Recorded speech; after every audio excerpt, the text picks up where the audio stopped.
Late Saturday evening, TikTok servers shut down in the United States. Users reported receiving a message on their For You page that said, hey, we're experiencing an outing, we're hoping to get this restored, but for now, TikTok is not able to be used in your area. Putting the official message on screen right now. And thus started the American TikTok ban.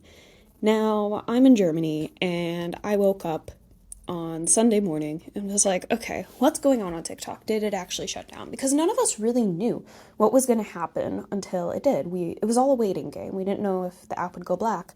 We didn't know if we would still be able to access it with VPNs. We did not know how exactly, like in practice, this ban would affect everyday users. So everyone was preparing for the worst. We all said our goodbyes. Well, I didn't because I'm in Europe. But all the Americans said their goodbyes. TikTok ban and Goodbye America was trending on TikTok at the time. And it was honestly chaos leading up to this event. I personally spent some extra time that night scrolling on TikTok because I knew that I wouldn't be able to see the American creators, which I have followed for years, anymore on that platform. And I was genuinely sad about it. I met a lot of moods. I met a lot of artists who are in a similar position as me, a lot of people on that app, and a lot of creators that I liked, and also a lot of small artists and beginning artists that I wanted to continue to support and give encouragement to. I spent a little bit of extra time that night on TikTok saying my goodbyes essentially to my American friends who had American accounts. And that morning, Sunday morning, I went on and it was a ghost town on that app.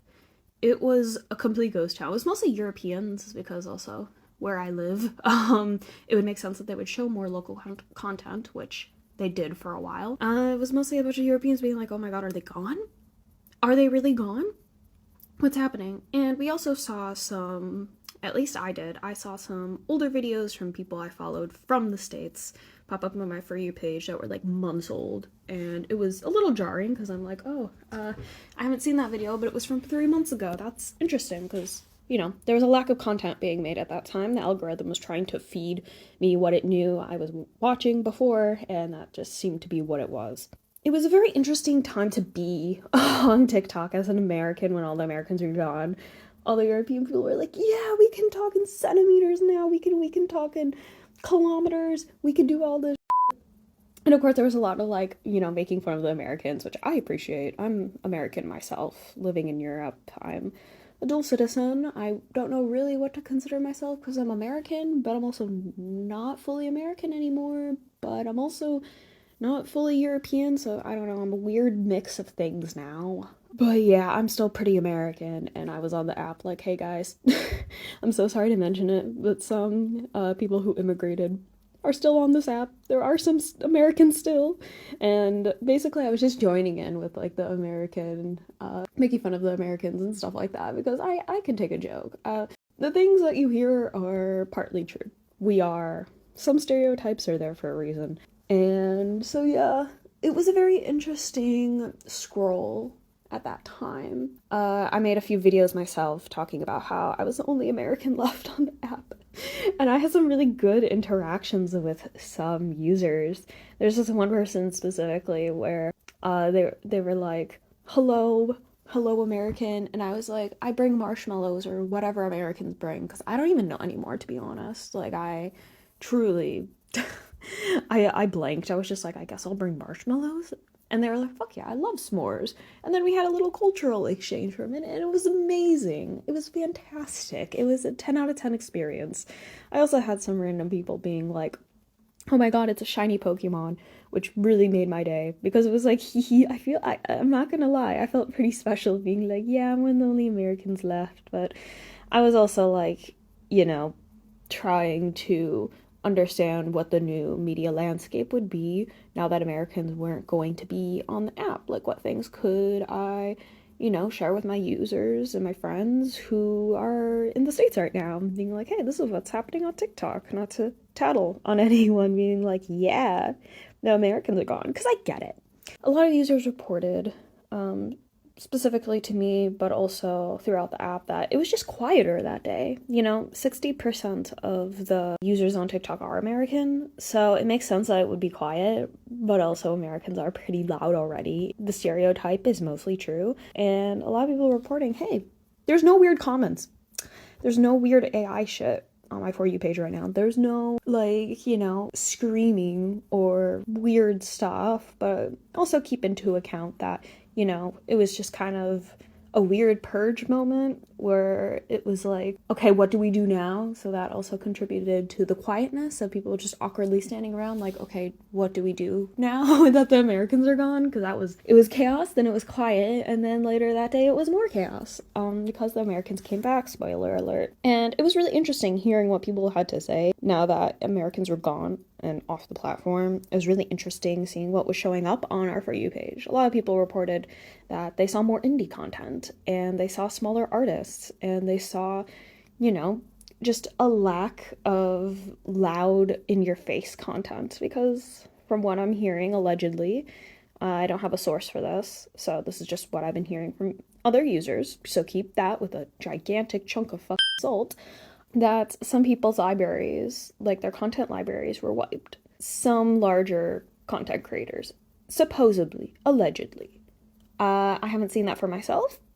I'm hearing this from people who looked into it. So again, grain of salt. So it makes sense why, given all that, why smaller creators would show up in the For You page, why it was more quiet that day. There was a vacuum of content, but there also wasn't because people were making content being like, yeah, the Americans are gone. But there also was. So yeah, that was interesting. And, as a small creator, I was pretty upset because I'm like, wow, I just lost a huge amount of people who would commission me. I get a good amount of people who are American who commission me, and also a good amount of Europeans. I feel like, specifically since I work with a lot of people who commission me for furry art, a lot of them are American. So I was like, oh, okay, I guess I'll go on for Affinity or any of those other places that I can find. However, I also felt a little okay, just because I know I also get a lot of Europeans to commission me. So I'm like, okay, maybe I'll be okay-ish, but it was still quite scary for me. However, nothing in comparison to my American friends who were genuinely struggling. I know 2 creators who I follow quite closely being like, yeah, I got a job this week. I got a legit part-time job, like a normal everyday job, so I could pay my bills because of TikTok. And a lot of these people, they did this for their living. They did this for, being able to support themselves. And a lot of them got jobs this week because TikTok was shutting down. They're like, legit, it's either this or go hungry. So it's a situation where they took jobs. I don't know what jobs they took. I didn't ask. But they took jobs that they wouldn't have otherwise because they didn't know where their next meal was going to come from. And they were like, we need to do something. We need to do anything. Because when you get in that situation, you don't really have a choice on what is to be done next. So yeah, it was a quite awful situation. And seeing them come back late Sunday, which was when apparently the servers were restored in the United States, a message followed on people's For You page saying, yay, thanks to President Trump, we came to an agreement. Fun fact, it was only a 90-day delay on the ban again, because they're still trying to work with ByteDance at the moment and Xiao, being like, hey, you still need to do something. So please keep that in mind. And he, quote unquote, says, I would like the United States to have 50% ownership position in a joint venture, he wrote on Truth Social platform. So I'm gonna link my sources in the description, like always. You could read that for yourself. But apparently, he's just extending the period which this would take effect. So he, for many reasons, he did not save anything. He created this problem, but also TikTok is still not safe.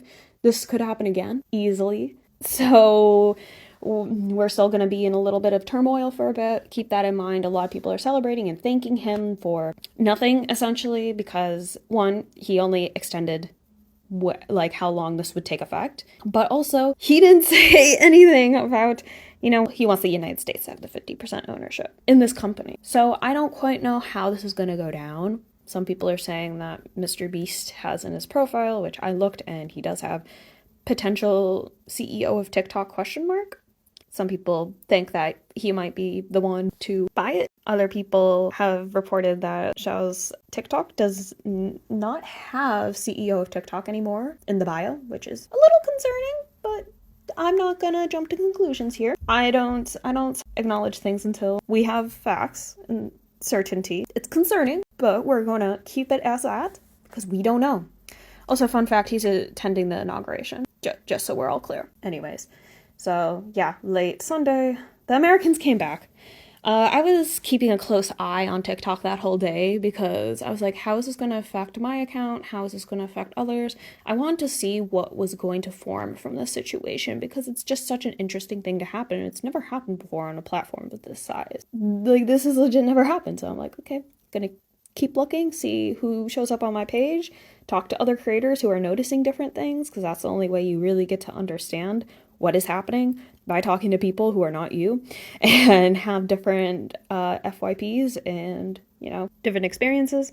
So I was keeping an eye out. And apparently, before they uplifted the ban, before it was officially like open again to American users, Americans were actually able to use VPNs. I mean, some of them were. Some people who were able to use VPNs to get back on TikTok, and they were like, hey guys, VPN here. You had the VPN.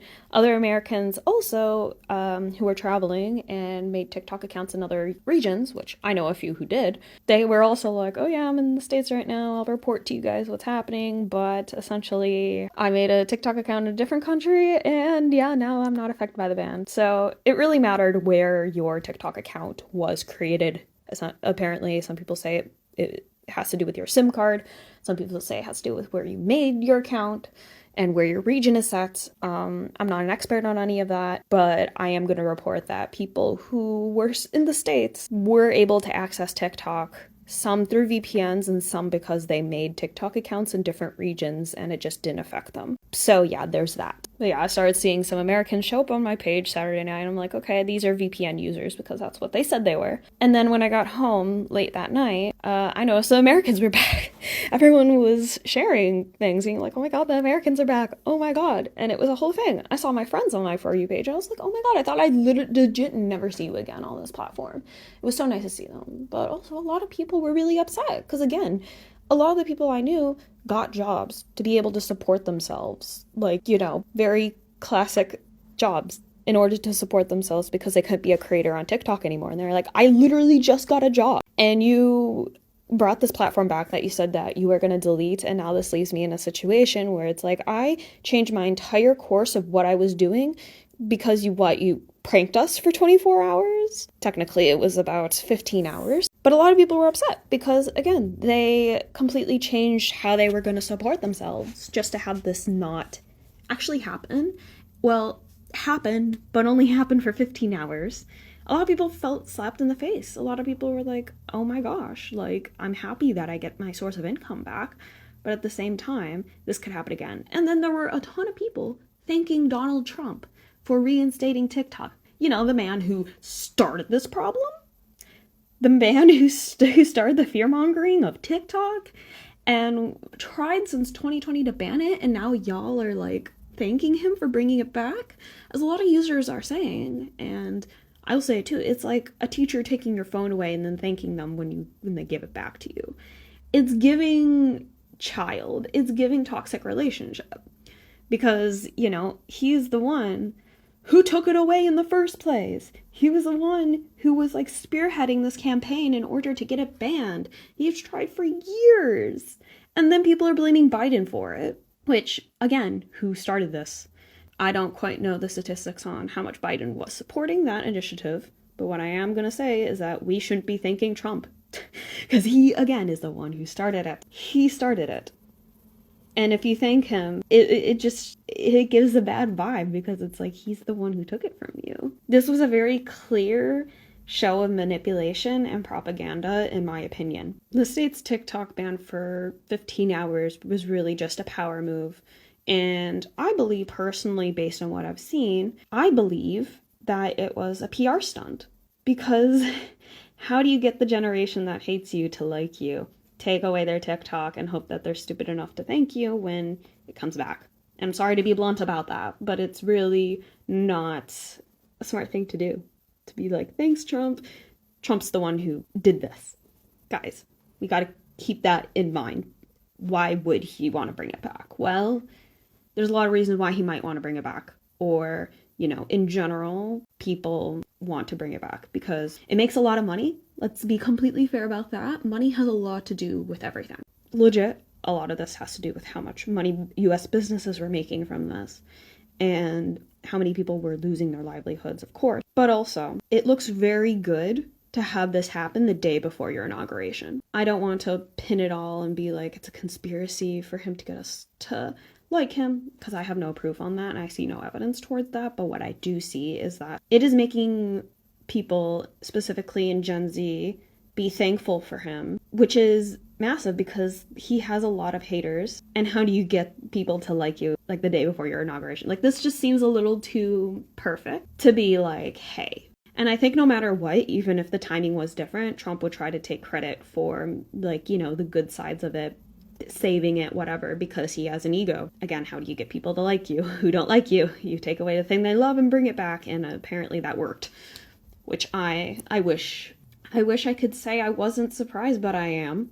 I'm very shocked that people were reacting very well to this. But of course I understand how people are excited to have it back. But we can also be excited to have TikTok back and not thank Donald Trump for it and be like, he's the problem. Anyway, they're still citing national security as a problem of TikTok, which again is why one of the reasons they claim they're banning it. So we'll see what happens, I guess. But the Americans are back on TikTok, which I am happy for my friends who get to, you know, continue making content and continue making a living. I am really mad about how this, you know, turned into a giant propaganda machine. I'm also upset because Trump is taking credit for this, when also, let's not forget that Ed Markey, the senator of Massachusetts, also proposed to delay the ban 270 days. And no one's talking about that either. People are just like, thank you, Trump. When people in the Senate were legitimately trying to delay this ban and the stuff from happening. So we gotta also keep that in mind. Trump only gave 90 days. Yeah, TikTok is back in the United States. How do I feel as a small creator? I feel happy that I can, you know, easily make United States clients again.